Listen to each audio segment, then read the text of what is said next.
the steel industry and sustainability.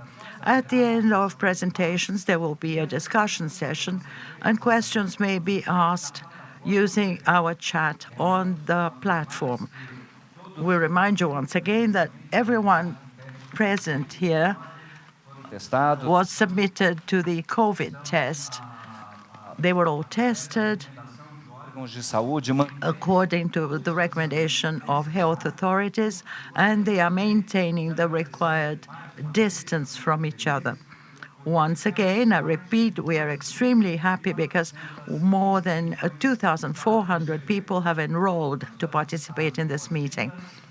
We wish discussants welcome. Cristina Yuan, Director of Institutional Matters in Aços, Brazil, and also Baptista, Filho, a member of the board, President of ArcelorMittal, and CEO of Arcelor South America. Silvia Nascimento, a member of the board of Brazil Steel Institute, Chairman of the board of Aços Verdes, Brazil.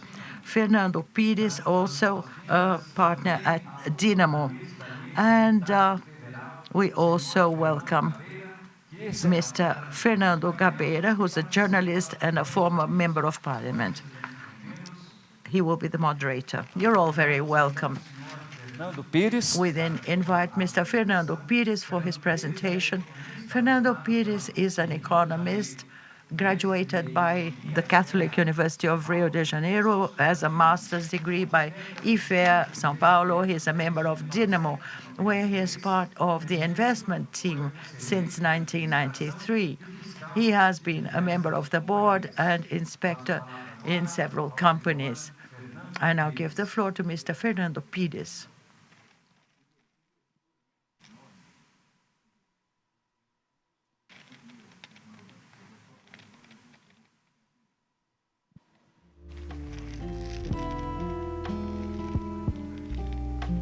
Em primeiro lugar, queria agradecer. First of all, I would like to thank Gerdau and ABR and Dynamo for having invited me. It is a great pleasure for me to participate in this panel. I've attended several editions of this Congress.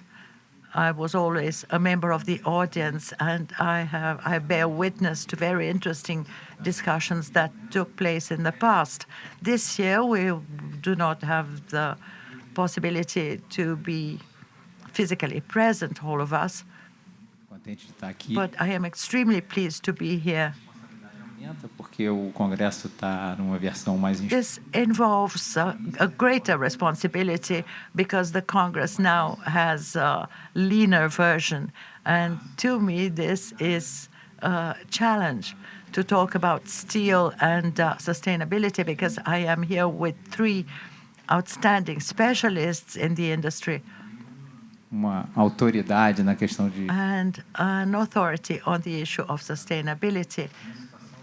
Gabeira, my situation is not very comfortable, therefore, so I shall wear my hat as a long-term investor. We have an investment group at Dynamo. We have a group of people investing in Brazilian companies, and I have been following the development in Brazil for over 30 years. And so I will bring in a different angle. And I hope this angle will be productive for all of us. When I thought about talking during this meeting, I more or less drafted a little speech that sounded too ambitious, too haughty. So I will just mention briefly my environmental diagnosis. I will focus on the environmental issue only.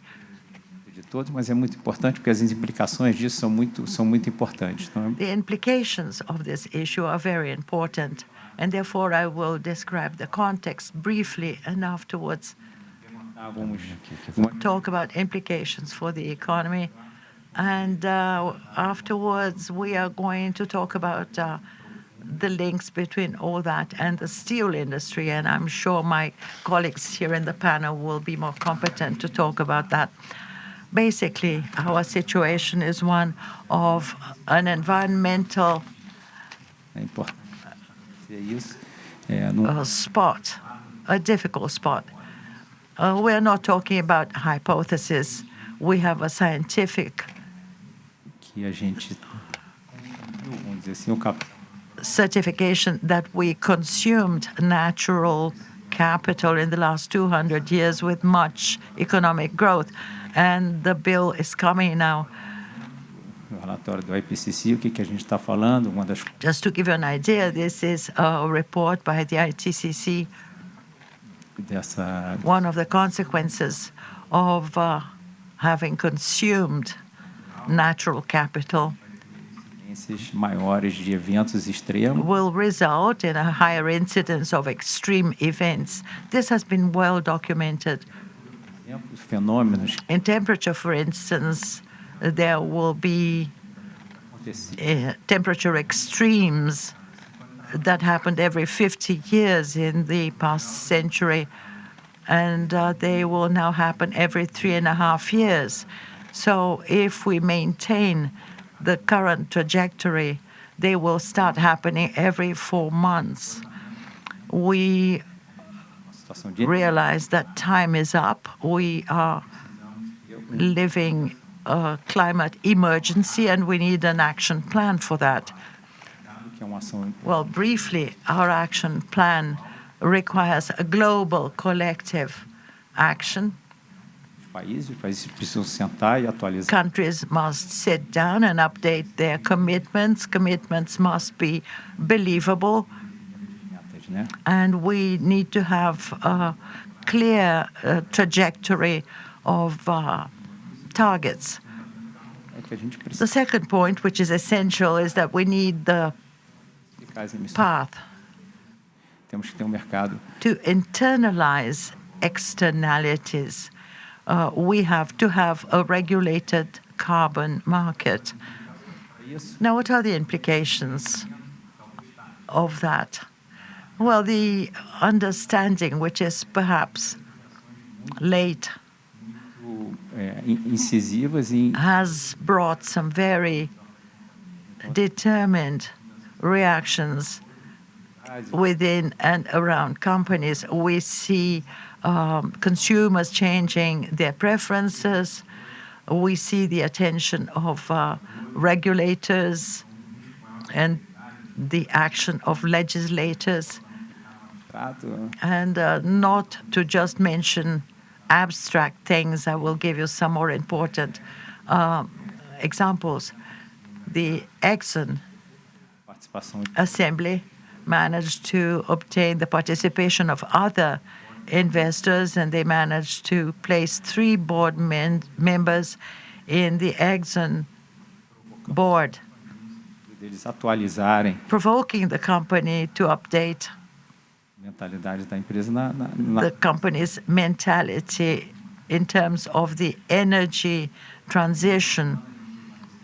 In the same week, we had a decision by a court in Holland determining that Shell had to be more aggressive in their strategy than had been decided by the board in an assembly of shareholders 1 week before. So we have endless examples of governments at all levels and consumers. Just to show that there is a whole set of pressures and forces surrounding companies.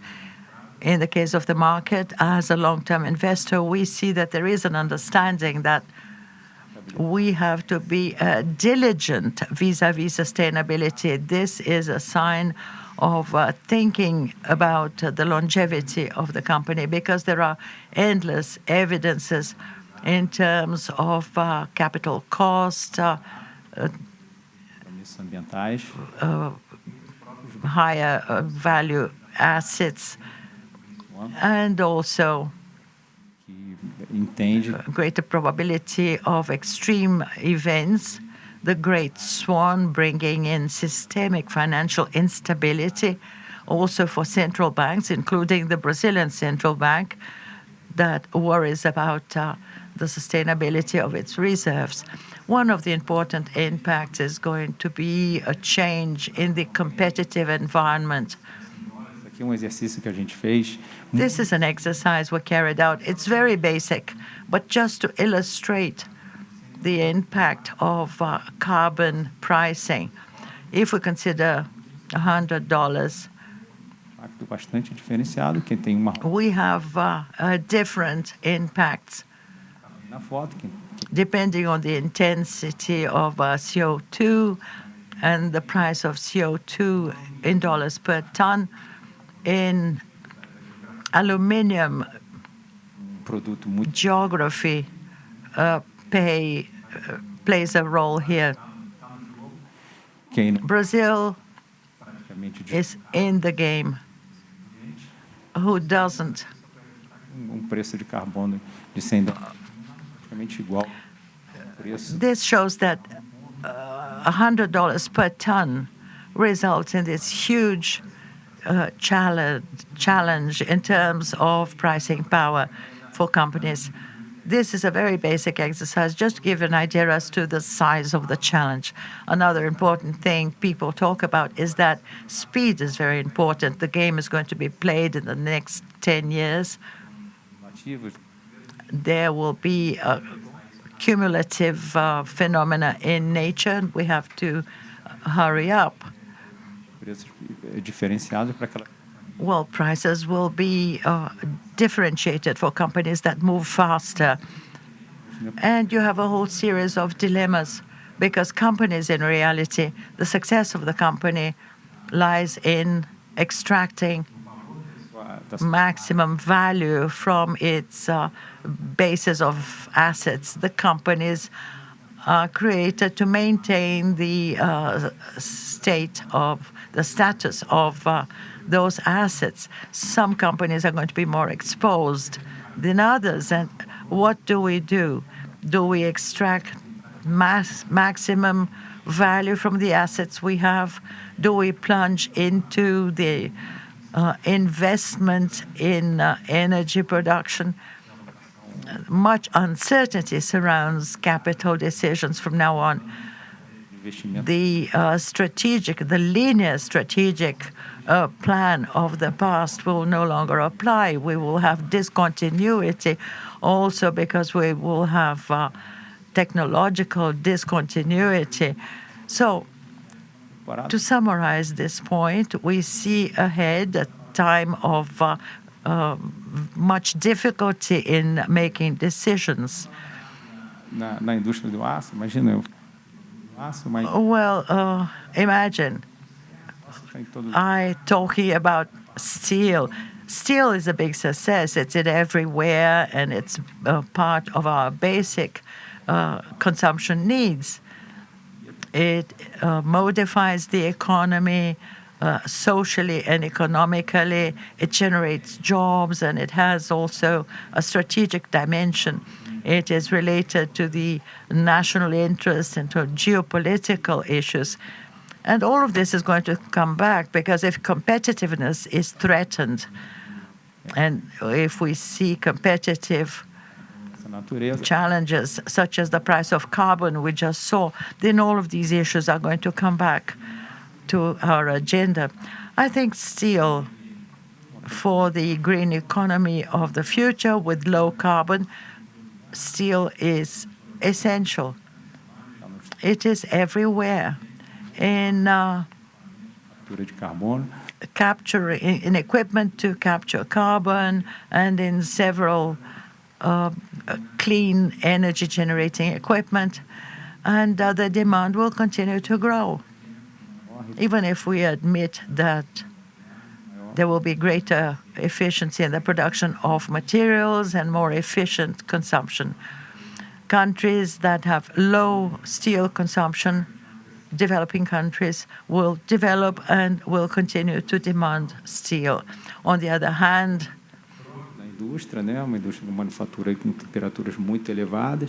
Steel requires very high temperature to be produced, and the reduction process, in the case of ore and oxygen, carbon matches oxygen well, not just because of the iron ore, but also because of other metals. So carbon and coal are intrinsically related to the steel industry. Se fala que sem a descarbonização do aço, it is said that without decarboning steel, there will be no low carbon economy. In Brazil, carbon has a smaller footprint. De carbono no Brasil não. Our carbon problem in Brazil is not in the industry, not in the steel industry. It's in the fields. It is in the use of the land. Economia de baixo carbono. But without decarbonizing the steel industry, we cannot reduce carbon. So this is the supply of steel in the world. In China, you have blast furnaces using coal, and so we have excessive capacity nowadays in the worst possible de aço, toda a capacidade production methods. There is an estimate, if all of the current steel producing capacity went to the limit of the life cycle of the existing industries, we a gente tem excesso de capacidade na rota. Would have excessive capacity. And so the industry needs to reinvent itself. And here, if we use S for social, blast furnaces employ 3 times as many people as the electric furnaces. So this will have an effect on employment, just to bring the two sides together. Decarbonizing the industry requires several steps, an improvement in existing blast furnaces. The example is Vale and the briquetting. They have a very carbon-intensive step in the industry. We shall necessarily use scrap. Countries producing more scrap will have a competitive advantage, and we shall have to have an intense rollout of these technologies, which are still not commercial nowadays. They are just pilot technologies, but we will have a little bit of everything. Green hydrogen, blue hydrogen, biomass, and carbon capturing in large scale. We'll need a little bit of everything. We have to remember that carbon intensity varies a lot as a result of each route being used. If you have high blast furnaces producing pig iron, and you have coke using residues, and I know Silvia is going to talk about it. This is what we call the green steel. So this impact is different in different companies in the industry. And all of this needs to be in an orderly manner because of the competitive differences. And we also are requesting more subsidies from Germany and Japan, for example, and we're trying to subsidize technology with this advancement of non-commercial technologies. Today, we estimate spending $25 billion per year with these subsidies, and we need to increase this to 90. Another aspect that is important for the government to act is within the NDCs. We will have allowances to issue to protect the industry during this transition period, mainly industries exposed to international trade.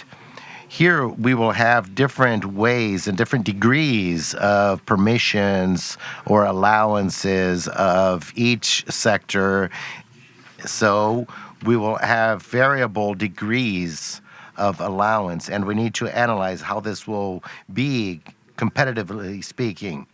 Thirdly, the governments, they want to maintain a balance among competitiveness, but behind these actions, we may also see insinuations of protections that may arise. We have the case of the carbon border in Europe. So, to conclude,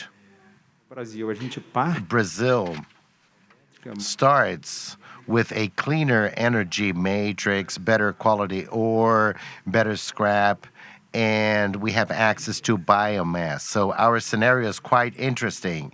And companies cannot just try to keep this mentality of extracting everything they can. We have this competitive advantage. We need to think of the difficulties that this imposes, but we also need to consider that we can have technological advancements along the road. So we will have a season of different difficult decisions, but we are starting at a better position than many players abroad. I think I rushed a bit, but I'm within my time limit, and I hope I have mentioned some reflections for us to have an interesting debate. Thank you. Agradecemos então ao senhor. We thank you, Mr. Fernando Pires, for his presentation, and we would like to announce the rules for this panel. Each panelist will have 15 minutes to present their topic, and after the end of the presentations, we will have a debate conducted by Mr. Fernando Gabeira. And questions should be forwarded by means of our chat using the event platform. Now, we would like to invite Cristina Yuan to do her presentation. Good morning to all. It is a pleasure to be here with you participating in this edition of the Congress, Aços Brasil, and I will focus more on steel-producing companies here in Brazil, and we will focus more on climate change. As our president mentioned when opening this Congress, we launched the sustainability report and the social, environmental, and governance KPIs are available in this report that all of you can access. So to start my presentation, the first question that comes to mind is that the world is more and more concerned with what is happening with our planet. The great concern already exists for some years, but mainly in 2021, besides the pandemic, the world was caught by news coming from the northern hemisphere. We had very high temperatures. We had 50 degrees in many regions, and many scientists that study this sector were concerned that we are reaching an irreversible point of temperature rise. And what can this cause upon life on the planet? With this, based on this scenario, what we foresee is that there will be greater pressure to decarbonize processes and activities.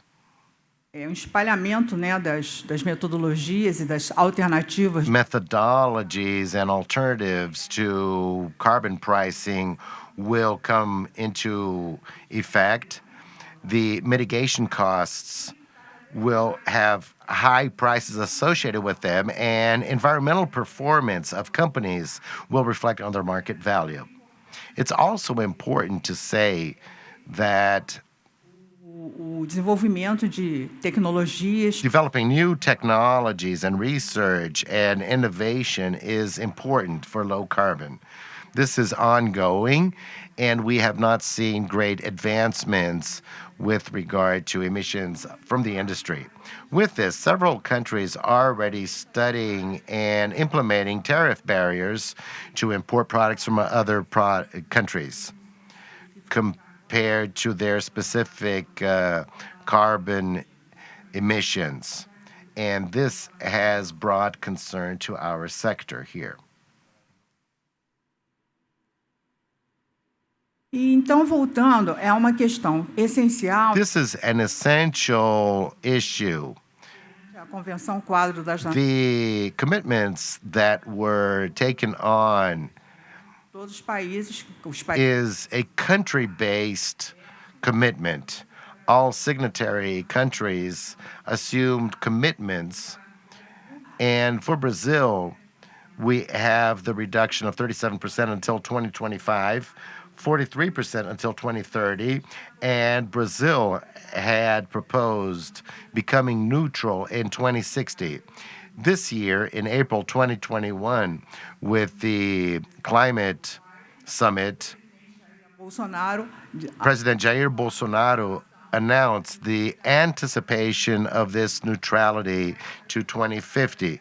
So I would like to highlight this issue that these are commitments from countries. Each country must determine the best way to reach these goals at the lowest possible cost, at the best cost-benefit ratio.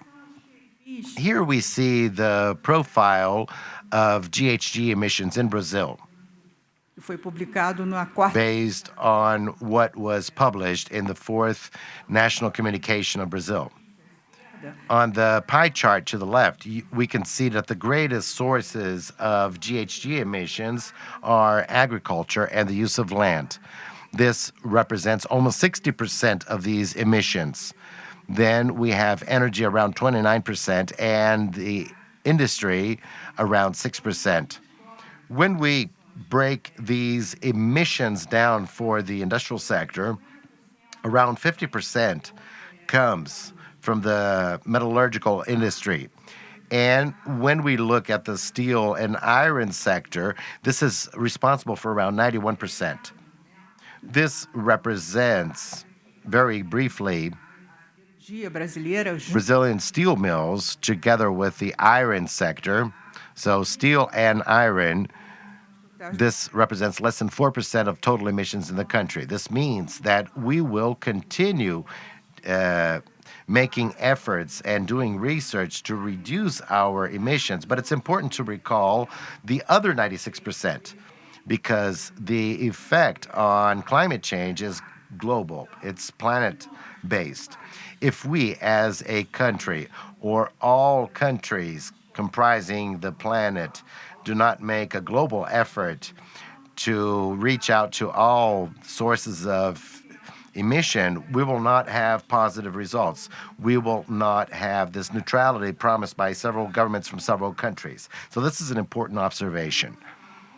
Here we show that with regard to specific GHG emissions of our sector, the sector average is around 1.83 tons per ton of steel produced. And in Brazil, we have 1.72. So we are below the global average due to several actions that have already been developed by our companies, including the use of a differential that Silvia will mention later on, which is the fact that Brazil produces around 11% based on green steel by using a bioreducer. Além do relatório de Besides the sustainability report that has already been announced, we also have the pleasure of also announce the positioning of our sector with regard to climate change. This is being disclosed today and will be made available also on our site. And all associated companies have also adhered to this. Ficou pequenininho? Bom, o nosso primeiro statement Our first statement is that the steel sector is and will continue to collaborate to reduce de gás de efeito the carbon footprint and mitigate its impacts on the planet. uma avaliação We also assess seriam necessárias which situations will be necessary for this to occur. The first issue, as already mentioned before, all emission sources for GHG needs to be involved in this engagement process. The other 96%, together with the 4% referring to the steel industry. The other issue is that we need to harmonize policies, public policies. What we have seen is that the federal government has started some actions towards this, state governments as well. And it's important for these policies or goals to communicate amongst themselves. All involved sectors cannot meet differentiated goals based on what the federal government or state government impose. The effect is global in nature. a questão. Não sei se está sendo projetado, está? Is this being projected? Yes. Thank you. A questão de que no cenário de curto prazo, In the short-term scenario, aqui também falando da questão da taxação de speaking of carbon taxation or carbon pricing, we know that the government is studying ways of pricing carbon. And once carbon is priced, this will be favorable to the carbon market and not simply the pricing being more efficient than the main purpose, which is to reduce emissions.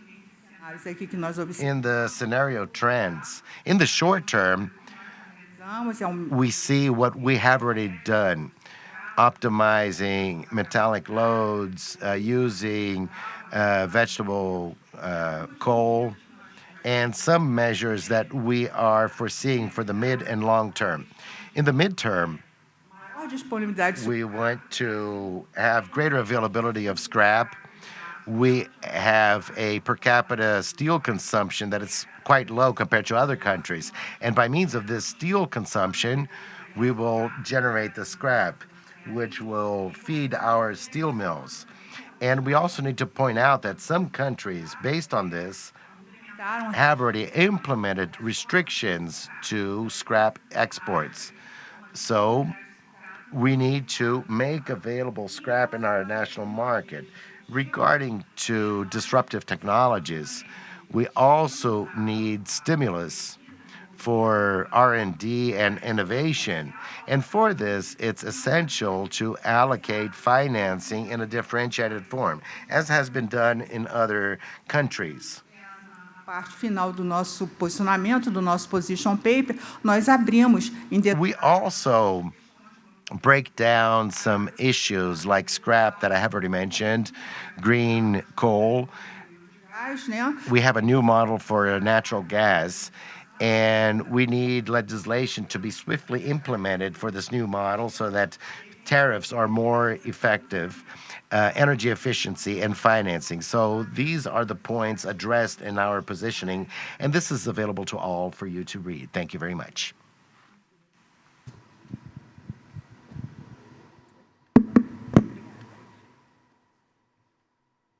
Agradecemos então. We would like to thank Cristina Yuan, and I would like to remind you that your questions can be forwarded by means of our chat using the event platform. Now, we would like to invite Mr. Benjamin Mário Baptista Filho for his presentation. Bom dia a todos. Good morning to all. It is a pleasure to participate in this panel about the steel mill industry and its sustainability. Steel is fundamental for human progress. It is resistant and also flexible, durable, and has a huge potential to be reused. It is considered Reciclável. the easiest recyclable material perfect for a circular economy. For steel to continue to be a pillar of social development, the way we produce it needs to evolve continuously in a more intelligent and sustainable way. For this, it is necessary to understand the trends that are transforming the society we live in. This means to anticipate and respond to the environmental demands, social demands, and also governance demands that are transforming the context in which we operate. ArcelorMittal Brasil ArcelorMittal Brazil is the largest Latin American producer of steel. Brasil nós temos mais Within ArcelorMittal Brazil, we have over 30 units spread in Brazil, Argentina, Costa Rica, and Venezuela. We have around 17,000 employees, an annual production capacity of 12.5 million tons of steel and 7.1 million tons of iron ore.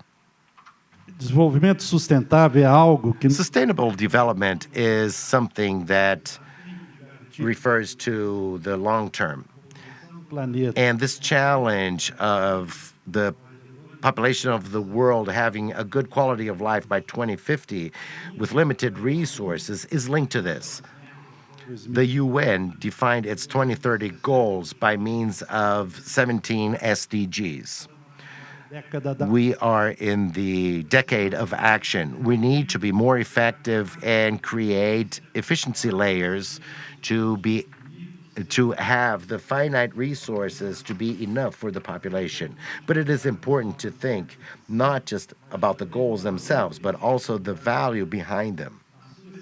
In their essence, sustainable development seeks for current and future generations to equate these three questions that can be seen on the slide. na ArcelorMittal At ArcelorMittal, in these 10 guidelines for sustainable development, Objetivos do Desenvolvimento they are linked to the 17 SDGs of the UN. Steel has a vital role to perform in the circular economy of low carbon of the future. nossa cultura de integridade Our integrity culture aims to reach out to all of those with whom we interact inside and outside the organization. This is based on three fundamental pillars: honesty and transparency, dignity, respect, and examples. These break down into 8 principles shown on this slide. We need to be coherent between what we preach and what leaders do on a daily basis, which reinforces the importance of the example. A code of conduct is essential that clearly reflects the desirable behavior and an effective quais irregularidades. channel for people to point out irregularities. It is essential to offer opportunity for diversification, and we need to respect the individualities of each and every individual. O Programa de Diversidade e Inclusão da ArcelorMittal Diversity and inclusion programs of ArcelorMittal was created in 2019 to establish a culture of respect and valuing individualities in the work environment. With voluntary actions of around 1,300 collaborators or workers, this is divided into 4 areas. The group of people having handicaps, gender diversity, racial diversity, and LGBTQIA+. In 2019, we developed several different forums for different groups. The entrepreneurial group for the social diversity, and in April of this year, ArcelorMittal Brasil announced the goal of having 30% of women amongst its employees, 25% of women in leadership. This will be reached by 2030. estão passando por mudanças We are undergoing changes which are based on paradigm shifts around the world, such as the transition of an economy based on manufacture and to one based on services and solutions. New trends and technologies come about at all times, which promotes new opportunities Explorada. to be explored.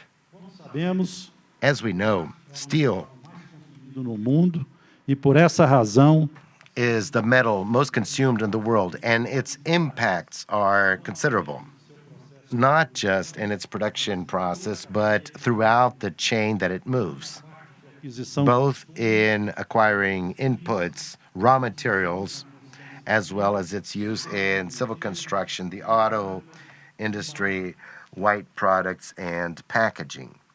essa é a principal equação This is the main equation that needs to be worked out. do prazo, The attention between the short and long term lucro e os impactos. needs to be much greater than the profits. Looking forward allows us to think about the path to trail. The perspectives of steel based on the increase of population, its urbanization, and the optimism that 2.3 billion people will leave poverty to go to the middle class will make us reach 5.6 billion tons of steel to be produced by 2050. This means that we cannot just think of efficiency. We also need to think about the effectiveness and circularity of its use in case we want society to reach the objectives of sustainable development. Among all the materials, we believe steel is extremely well placed. It is the material to be most recycled in the world. It can recover its original characteristics without losing properties. And all of this results in the steel economic value, even at the end of its life cycle.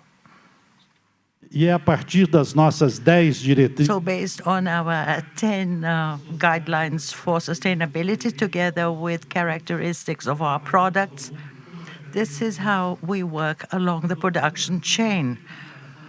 We adopt multi-stakeholder certifications that are key for us to understand what the several players consider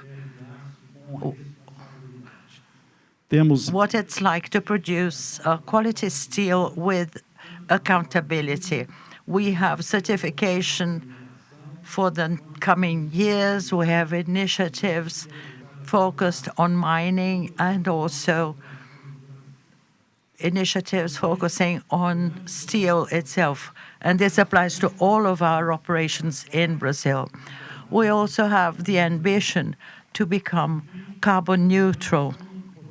criar nossos And finally, we see how we can help our customers to make the use of steel more efficient and more effective. We count for that on the Stelligence initiative and S in Motion, which focuses on the car industry. These initiatives end up being the way in which we materialize our sustainability guidances. as certificações Multi-stakeholder certifications that we seek are the best way to materialize the ESG agenda. Responsible steel responsável maximizes the contribution of steel in society, its production, its use, and its recycling, adding value and adequate management to mining using the 4 fundamental principles described before. o responsible steel Responsible steel has been a success case. ArcelorMittal responsible steel é uma sociedade headed its development, and Responsible Steel is today an organization known for profit, including the automotive sector and several other sectors. fornecedores. We analyze and manage the degree of risk in our consumers as well. This year, we had the first companies being certified in Europe, and we hope ArcelorMittal in the city of Tubarão will be certified already this year. Responsável. As to the production of responsible steel, we drew our strategy for our Tubarão unit Da fonte de água to reduce our dependence on drinking water in Santa Maria da Vitória. During 2015 and 2016, we had a very severe water crisis in our state, and we reduced our consumption of drinking water by 35% produção. without reducing our production. As linhas de atuação prioritárias. With our water plans, we defined two important lines of action. The first of them was the desalting of seawater. We inaugurated a plant for that in September last. This is the largest desalting company in Brazil, which brings benefits to us and to society. With it, we can produce up to 30% of our water requirement. Next, De aço no Brasil. we shall be the first steel producer Esgoto tratado. in Brazil to use drinking water produced out of sewage water. This will represent another 30% of our consumption. Also, together with the public authorities and the society, we shall support the springs of the river, taking care of the replanting of vegetation around the springs. Our goal is to become carbon neutral by 2050. In this context, steel is globally responsible for 7 to 8% of world greenhouse gas emissions. As a world company, we are committed to the Paris Agreement goals, and this means we need to significantly reduce our carbon footprint in 2019 and 20. Neutra até 2050. We launched ourselves this goal to become carbon neutral by 2050. We have recently established intermediate goals in Brazil. Our plan is to reduce 10% by 2030. We believe that from 2030 on, the rupture technologies to produce steel with low production of CO2 will be mature and affordable. By 2030, our commitment of reducing 10% will be obtained by using natural gas and biomass and evolving even further in energy efficiency. In order to meet this goal, we shall need the participation of public policies, because to attain neutrality, ArcelorMittal defined two pathways. One of them involves the DRI process, using natural gas to begin with, and later on, when available, we shall use hydrogen, especially green hydrogen. The second highway is what is called the smart carbon, which proposes the optimization of the current method using several initiatives that work on the circularity of carbon, its use, and its storage. In our case in Brazil, we have the advantage of being able to assess which disruptive technologies are being tested in Europe and which are the ones that best adapt to our own conditions. Tende em mente que desejamos liderar globalmente. Obviously, We wish to lead globally the decarbonization of the steel industry, and knowing about several industries that are now, or technologies that are now being developed, we launched the X-Carb, which aims at zero carbon at ArcelorMittal, with several encompassing initiatives and various projects. This is an enormous effort to attain zero carbon someday. X-Carb allows us to offer products with a very low production of CO2. Desenvolver tecnologias aplicáveis ao setor. And we also promote industries that are developing technologies appropriate to be used in our sector. Our idea is not to go from a linear economy to a circular one. This change is already taking place, but in order to accelerate its pace, public policies are required. We produce steel, we know the technologies that work, we can work on our chain of production with new business models.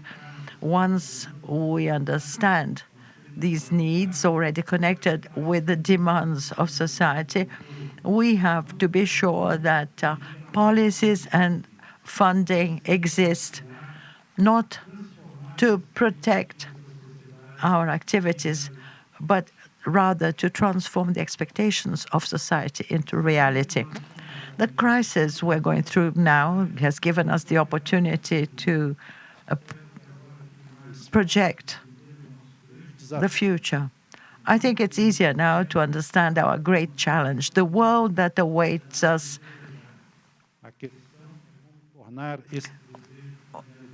Will depend on us turning into reality what our desires are for the future.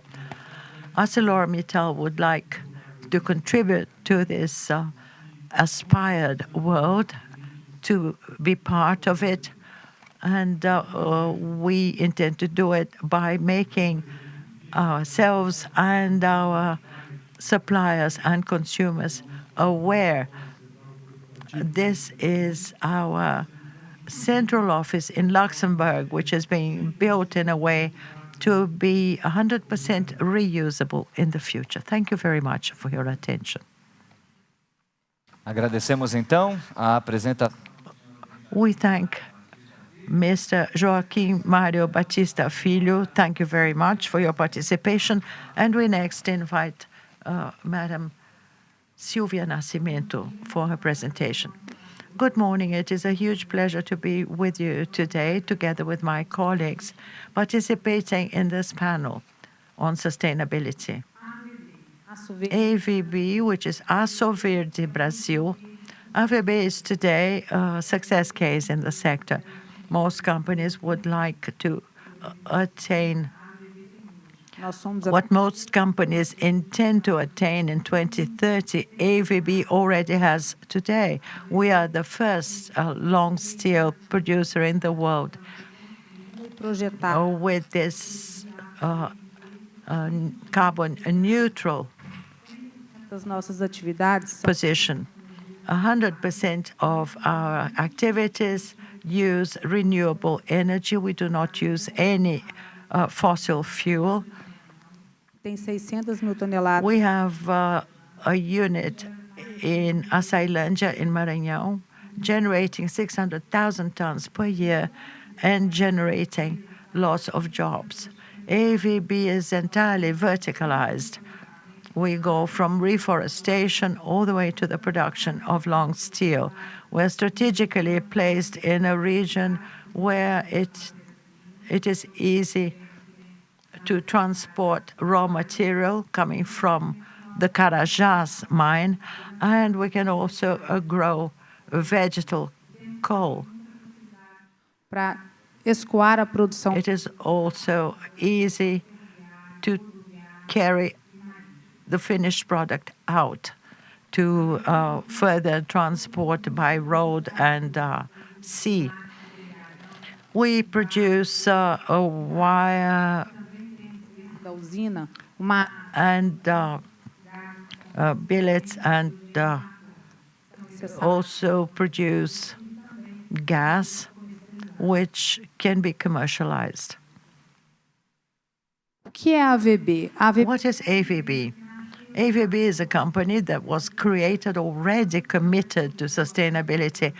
When this project started over 10 years ago, we projected together with the equipment suppliers.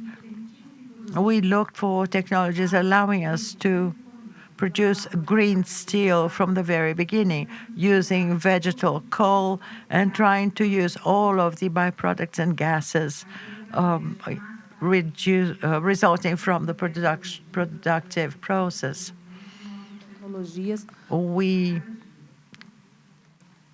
invest in new technologies every day. The results of our CO2 inventory show that since the beginning of our operation in 2018, CO2 emissions are reduced every year. New certificates are obtained using the Vargas e também com a chancela da World Ghg protocol and with the stamp of the World Steel. This is a list of steps adopted year after year, allowing the process to be improved. In 2018, we started with 100% vegetable coal. 100% of the scrap was used to produce cement. And in 2019, we started to use gas in milling processes. And 100% of our electric power was bought based on certificates guaranteeing that they were certified. In 2020, we started recycling LD scum. Que vem, temos grandes novidades acontecendo. And this year we have lots of novelties coming along. We are finishing the conclusion of a thermoelectric plant for 12 megawatts. It will generate 30% of the energy we need at a point in time when the country is possibly facing energy rationing. We shall use our own patented production method to produce charcoal, and this will double the yield of the timber we use. Lots of byproducts are going to be used in the production of briquettes. And this will optimize the use of iron ore and charcoal. This will allow us to become the first steel industry to be free of residues.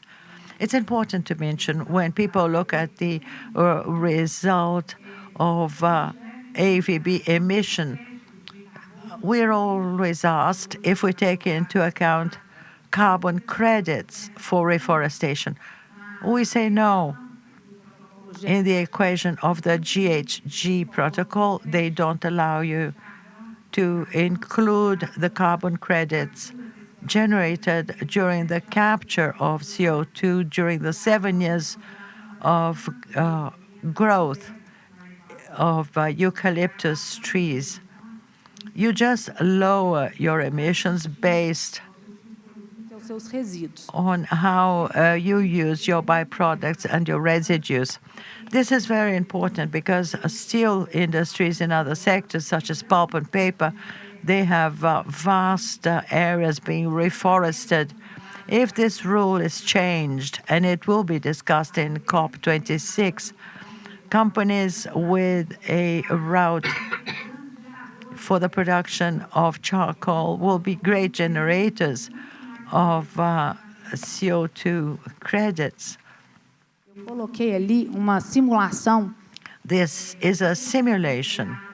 If we were to consider the removal of CO2 from reforestation in this equation, if we changed the mathematical formula in the GHG protocol, we would see that the volume of CO2 that forests remove from the atmosphere during the 7 years of growing of eucalyptus, it is better retained when you turn timber into charcoal than when you produce pig iron.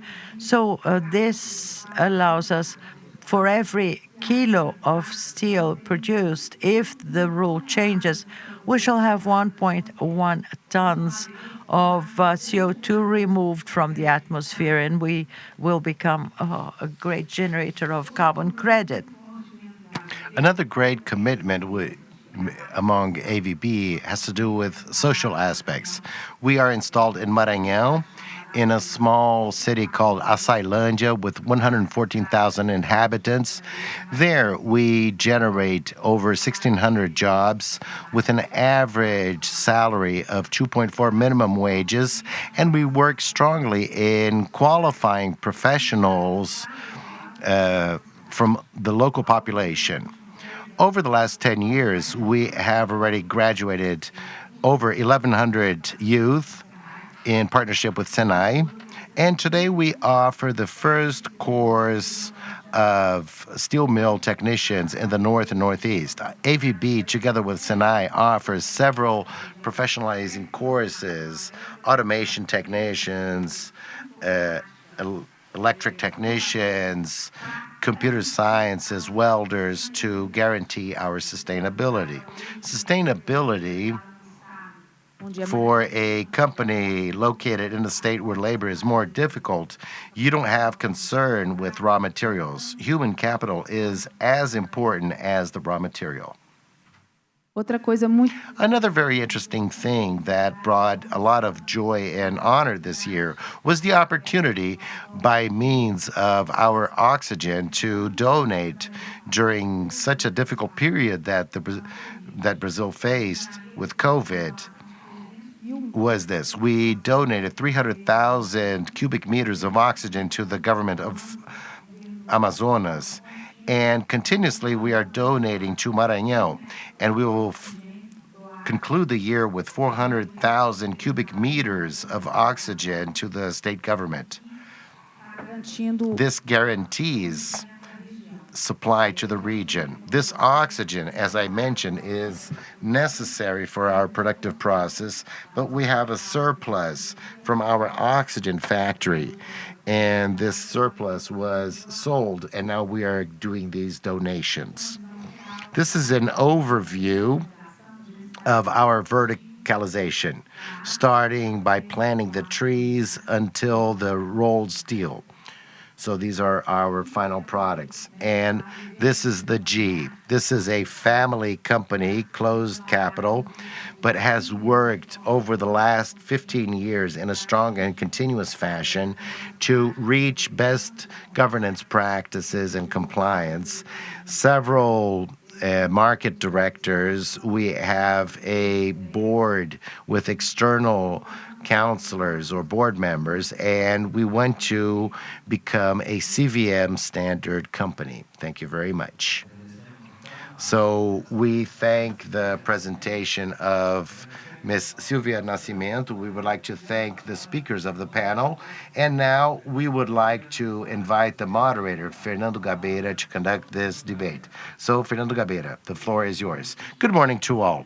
Before starting the questions that have already arrived, I would like to express my satisfaction of participating in this meet talking about the sustainability of steel. I think this is very important, and this transcends the steel industry. It is important for humanity since the efforts of the entire planet to reduce emissions depend partially on the advances of the steel industry. And I will start the questions Começar com uma pergunta by asking the following. de que But I am under the impression that the participants of this debate, by means of their questions, already perk my interest or curiosity. My initial question is, what does the steel industry expect of public policies from government, from legislators? I have observed, for example, a more aggressive attitude involving sustainability. And some governments, like Joe Biden, have sought solutions for the steel industry. lógica These are technological solutions that can change the quality of production. I don't know if China is also focused on this. There are concerns in Europe, mainly in Sweden. I know there is this concern. But instead of asking this general question, I noticed that some of the questions already touch presença das on this point of public policy. So I will start with the questions from the audience. The first one goes to Fernando Pires, Benjamin Baptista, or Silvia Nascimento. So you choose who will answer. a União Europeia e alguns outros In the European Union and other countries are studying to implement mechanisms to adjust carbon at the border tax adjustment. Will this hinder exports of Brazilian products, including steel, to these countries? The Brazilian government should also start thinking in terms of this mechanism to adjust here in our country. Então começo eu. Okay, I'll start. Thank you very much, Gabeira, for the question. Naturalmente, o que a gente tem que ver, o importante na questão. What is important involving the carbon tax adjustment is to level competitiveness of several countries. Regarding the concern of the European Union, we're making a great effort.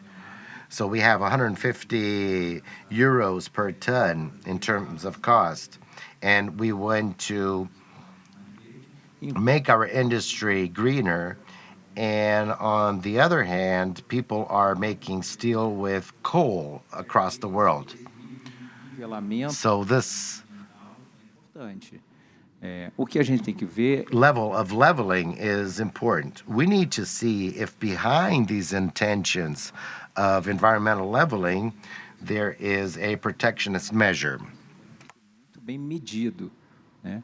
This is why this needs to be well measured. But this doesn't affect Brazil so much. They're looking more at Asia, I believe. Brazil has a cleaner pathway. Essa é a dificuldade. This is the difficulty. If all countries start raising their levels of protection, we will have difficulty in global commerce, for sure. A nossa companhia tem uma base. Our company has a great basis in Europe, ArcelorMittal. Our decarbonization in Europe foresees carbon reductions until 2030 by 35%. The investment that we need to make is around $10 billion.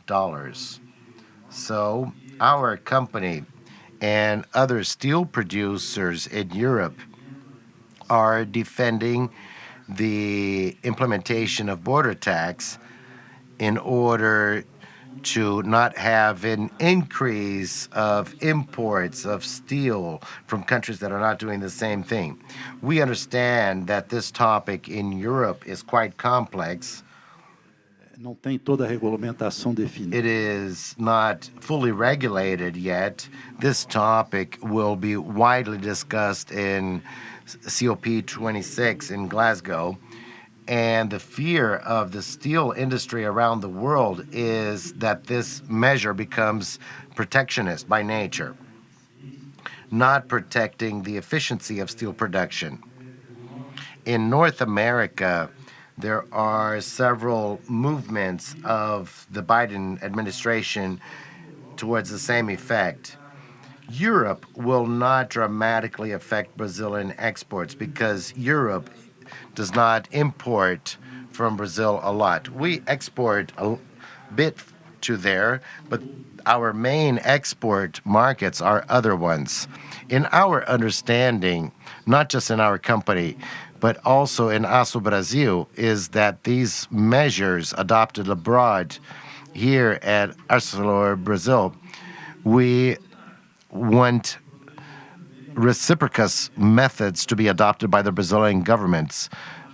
So I think we are at a preliminary discussion of this. I think much will occur down the road, but I think we will have a global discussion on this topic, and we need to find a solution that favors some versus others. At AVB, any type of measure like this would be extremely beneficial because our company is already carbon neutral. But as Fernando mentioned, Brazilian steel production is already in a much better situation of other countries. Brazilian production is cleaner, is less pollutant than other countries. What is important for the Brazilian government to take a standpoint is for such measures to incentivize decrease of emissions and allow companies to improve the way they produce. This should not become protectionist measures that make it difficult to legitimately sell the product. Very well. The second question is addressed to Fernando Pires. To a certain extent, he has already answered this question, but maybe he would like to extend or elaborate on this. What is the impact of environmental performance on the reputation and the market value of companies? Thank you once again for the question. Today, we already have strong empirical evidence that the performance of the mentioned companies have been greatly valued. Companies that have better ESG criteria offer a certain premium when compared to their peers that do not have such well-established metrics. Alguns artigos acadêmicos são pouquinho mais Academic articles are more rigorous, but in the market in general, there is an understanding that companies that are caring in a more diligent way regarding these processes deserve a premium. As an investor, you are more protected. You are a company that is looking 360 degrees. You have less reputational risks or risk of being caught off guard. Based on the nature of these events, they are often hidden. This is the great difficulty for us investors, that nature-based factors are hidden. They can occur in a very serious way. So investors are better protected with companies that protect their reputation regarding ESG, undoubtedly. Apresentar em conjunto as perguntas. I would like to ask questions 3 and 4 together. They have already been partially answered by Benjamin Baptista, but it's important for him to reinforce. And also Silvia Nascimento is also invited to participate in this answer. ler cada um. I will read both questions, but you will notice that they converge. Uma das grandes preocupações no país Currently, one of the great concerns of the country is the hydraulic crisis, which indicates difficulty in water supply and energy supply in the form of electric power to companies. How do ArcelorMittal and Verde Brazil continue their operations in case there is a need of rationing water or energy? articulada com essa que eu vou fazer. The question that goes along with this is addressed to Benjamin Baptista and has already been partially answered by him. The sea has always been close to the company, but now you decided to desalt this water. Why invest now, since desalting is a relatively expensive technology that consumes power? So these are the two questions coupled, and feel free to answer them. No caso da nossa planta lá no Espírito Santo, With regard to our plant in Espírito Santo, we had this crisis in 2015-16 and were obligated due to rationing and were able to reduce water consumption by 35%.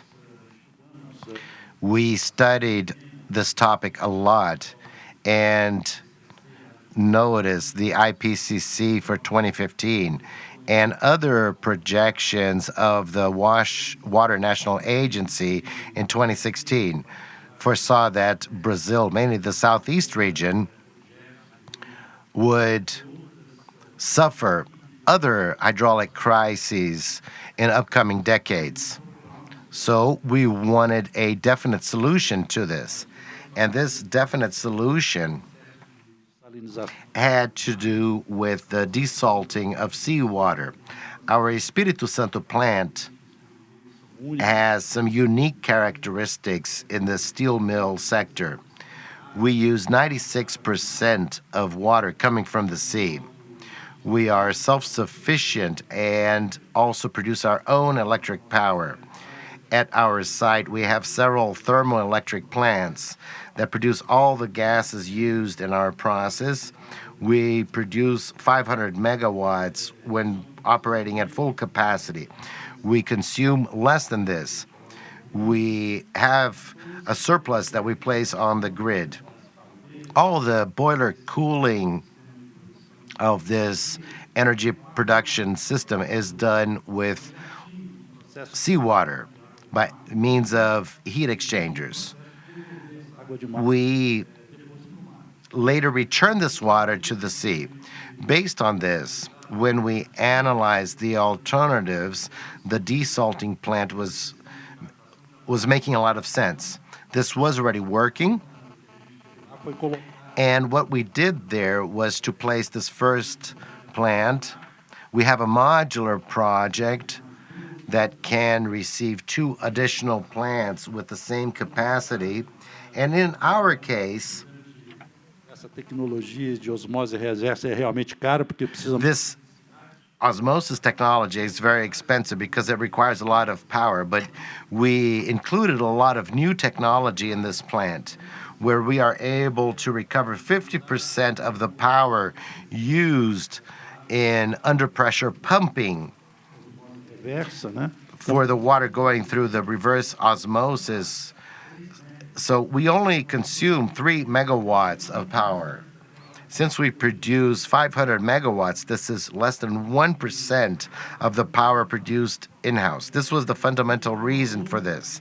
If we have another hydraulic crisis in Espírito Santo in the short term, we are capable of dealing with an additional reduction of 30% of the water that we are collecting from the Santa Maria River.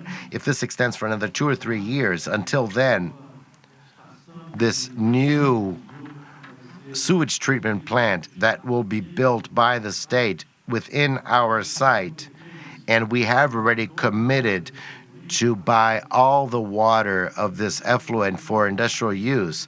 This will allow us to reduce an additional 30%, thereby being in a very comfortable situation in case a crisis is forthcoming. So we believe we will have water to be able to operate the plant fully. With regard to any energy rationing, as long as we are producing, we are self-producing, so this will not affect us. A AVB também está numa situação bastante confortável. AVB is also very comfortable, first of all, because we're located in the northeast, where rationing is less severe or inexistent compared to the south of the country. In February or March, we're going to go live with our unit to produce 12 megawatts, which is 30% of our current consumption. So if there is a rationing of up to 30% of the energy we consume, we would still be in a comfortable position. As I said, 100% of the processes of the byproducts of water itself that we use in the company, we have closed circuits in the water treatment station, so our uptake of new water for production is less than 5% of the water used in the process. Rationing is a severe problem in Brazil, but I believe it will not affect AVB for at least 2 or 3 years. There's another question addressed to Silvia Nascimento, which is the following. When did AVB start planning to become a carbon neutral plant? As I said, AVB was a company that was designed and planned from day one. Well, we called it Aço Verde, green steel of Brazil, because we planned it from the beginning to be carbon neutral. The project started in 2008. There was a capex and an investment and an execution time that was more than normal because several equipment had to be developed together with the suppliers in order to be specific. Lots of things were created for our process. This technology did not exist at the time, so it was a lengthy project, more expensive, but it allowed us to start carbon neutral from the very first day of operation. Several suppliers developed equipment together with us based on our premise that we were going to use 100% vegetal charcoal, using 100% of the gases generated by the process, be it to heat billets, and this circular economy, the recycling of everything that is possible, was part of the plan of the project from the very beginning. Well, I thought about asking a question, my own question, because we are just before an election year. I would like to know from you what the government could do, what the government could contribute to the sustainability of the steel industry. But a question has come in considering my own curiosity. The question is the following. Could you give us examples of policies that you believe might promote mudanças para tecnologias mais limpas no processo de produção, cleaner production processes based in blast furnaces, and yet safeguarding this industry in the long-term investment required? Na Europa, aonde a gente está. Well, in Europe, where we are at the forefront of the development of these new disruptive technologies involving the blast furnace. There are two alternatives depending on the size of the blast furnace. It is possible to turn it into a procedure similar to HPI, reducing with natural gas, first of all, and then later on using hydrogen. But this only applies to small furnaces. For larger furnaces, our main development are technologies to capture carbon, to use and to store carbon. We are developing several technologies Centro de pesquisa, in our research center, até 2000, aiming at já comprovadas que having proven technologies by 2030, technologies that can be applied to the several other blast furnaces we have in ArcelorMittal.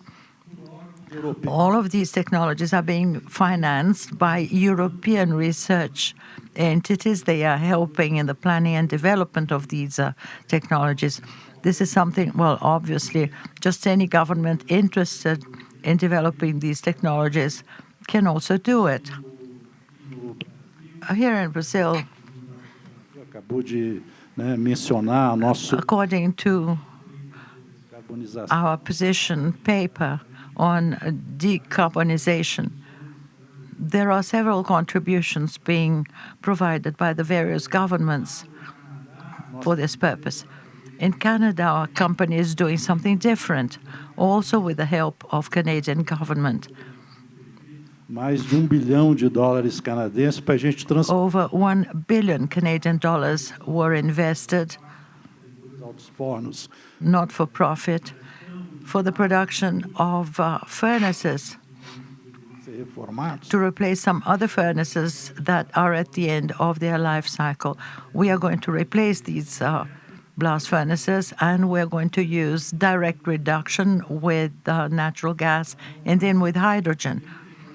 So there are technologies that may mitigate Integrada, in the field of an integrated plant with the high blast furnace by capturing ozone from the atmosphere.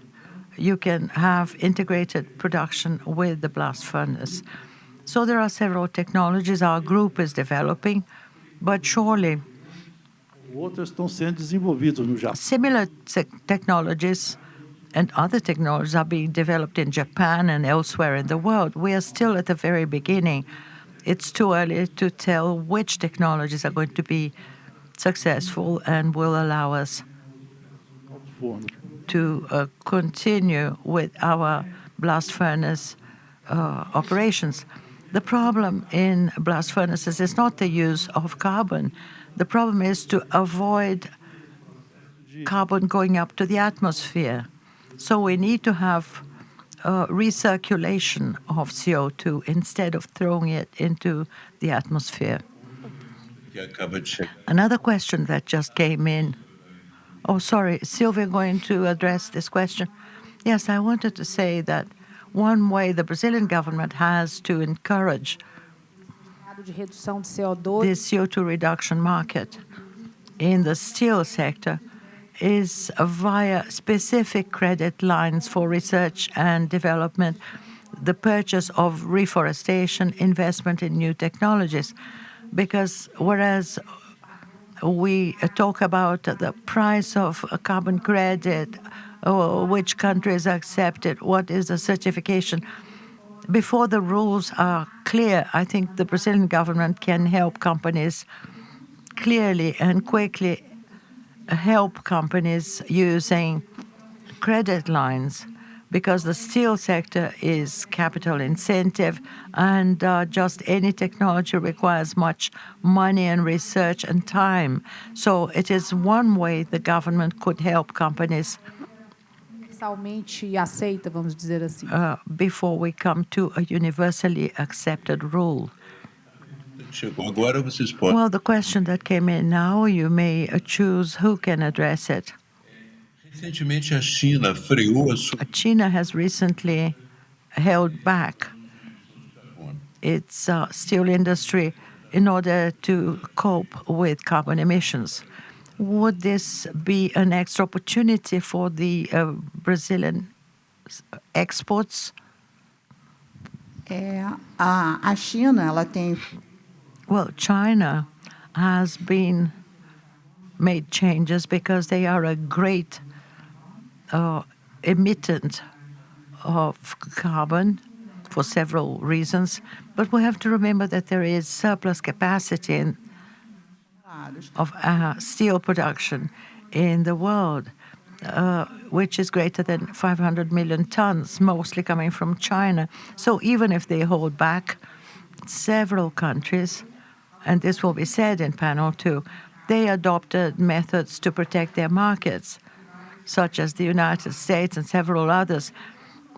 They have safeguards. There is a whole process in the world, in the market war, extremamente competitiva. indicating surplus capacity. Our sector, however, is highly competitive, and even during the pandemic, as Faraco said, we gave priority to providing to the domestic market. But as soon as things become normal again, we are already providing the domestic market at levels higher than before the pandemic. But we will be able to export because we are very competitive. Well, China is fundamental in this whole business.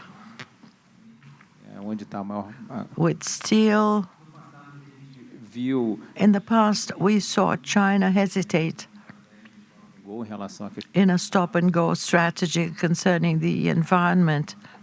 They always gave priority to growth. de sensibilidade ambiental, quando o PIB And we talked about environmental sensitivity, and when their GDP went down, they accelerated.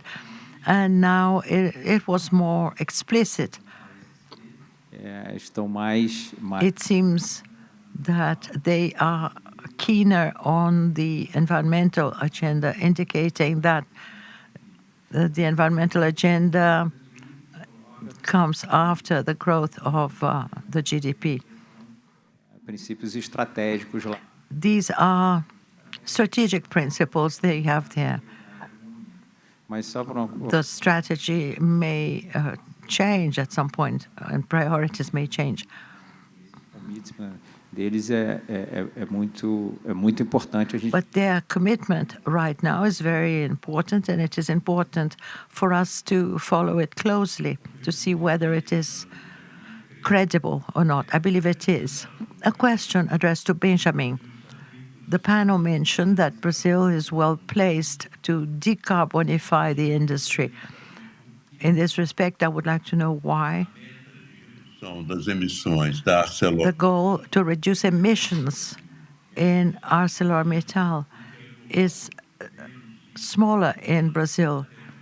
It is 10% reduction in Brazil, and it is a 25% internationally.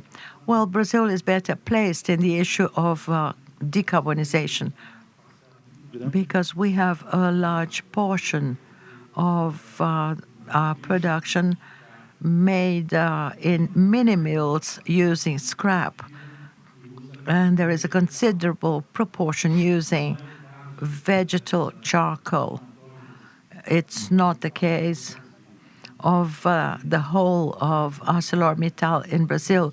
More than half our production of steel here in Brazil still uses the integrated plant method. Our Tubarão plant is responsible for a little over 7 million tons. Obviously, the group is developing all of these technologies, also including the integrated route. These technologies are being developed in Europe. We cannot do everything the same all over the world. In Brazil, until 2030, we can use 10% reduction. From 2030 on, as the technology is being developed in Europe for the blast furnaces, if these technologies are successful, we shall copy them. and adopt them as of 2030. Because remember, the idea is for us to be carbon-free by 2050, all of us. We have another technical question here for whoever wishes to answer it. Do minério brasileiro. The processing of Brazilian iron ore, what do you think of benefiting it, which is of high quality and adequate for direct production? Is there a possibility to start direct reduction in Brazil together with changes in gas regulations? Well, I think we're all proposing to do it. Vale has already published their project to use these rejects in the blast furnace. I know Vale, I don't know how ready it is, but I know Vale intends to turn two pelletization industries or plants they have, the older ones, to this type of production. Vale itself is interested in developing this in order to keep active in this market. Já produz, né? But nothing stops Vale from producing materials to be used in direct reduction. They're used here in Brazil and used in Argentina, all over the world. So technologies to use natural gas and the direct conversion to be turned to hydrogen in the future, all of this is possible and it's being done. I will now ask you our last question because we came to our limit. I would like to know from Silvia Nascimento, I would like to ask you to be brief, please. É ativa em ações sociais. The AVB company is active in social action. De doações desses mesmos resíduos. Do you donate part of your residues to the town where you are located? Well, we have very strong social work together with the municipal government in paving, in caring for the highways and access ways. Whenever necessary, we donate cement produced with our scum or our own scum. Ruas específicas, pavimentações. Então, sim, a gente doa para. So we donate much of our slag and the residues as requested by the local municipal government. Thank you very much. I would like to thank all participants.